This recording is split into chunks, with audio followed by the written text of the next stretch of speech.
Hello, everyone. My name is Noah Cast, and this is case study number 2. So, first off, who is the client? The client is a 4-year-old male who has been diagnosed with autism spectrum disorder and communicates primarily through what is called a PEC system. This is the Picture Exchange Communication System.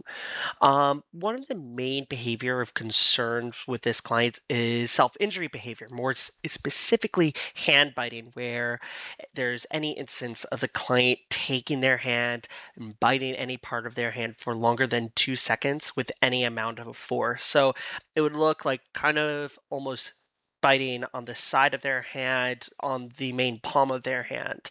So that's what that type of behavior would look like. And some non examples of this would be like if they're eating yogurt with their palm and they're just sliding their hands in and then moving it out and without biting, that would not count as that type of behavior.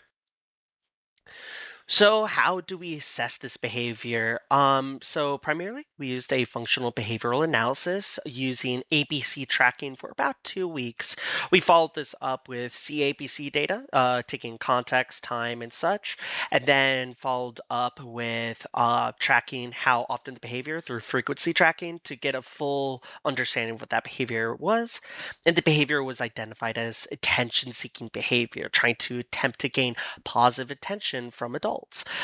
This type of behavior is socially mediated type of behavior because the behavior is trying to get something that needs the support of someone else or is trying to get somebody to help them. So because of that, this is a socially mediated. It's not automatic because it does have that other human presence in order for that behavior to fully realize. So, because the magnitude of the force of the behavior was pretty low, it wasn't a super like hard bite. It was more of like a gentle bite from what we've seen. We decided to use extinction along with functional communication training to reduce the behavior and teach new replacement behaviors in its place. In this case, tapping the shoulder to ask for attention. And because the function of the behavior was access to positive social attention, we use that functional communication training to prompt the language through the usage of a differential reinforcement of alternative behaviors.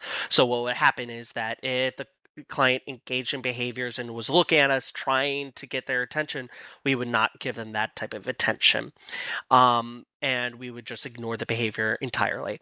If the client requested for attention by tapping on the shoulder of the staff or communication partner, they would then get 2 minutes of high value, undivided attention. And so this is just that entire usage of operant extinction. We're not reinforcing that behavior whatsoever anymore. We're only reinforcing something else. So, because of the nature of the attention given being based on if the client successfully requests for attention in a functional means, such as tapping the shoulder, and because we have to teach this behavior, it's not something that is something you automatically know when you're born. This would become a conditioned reinforcer, as it is contingent on the usage of the functional means to receive the reinforcement. And in this context, it's attention.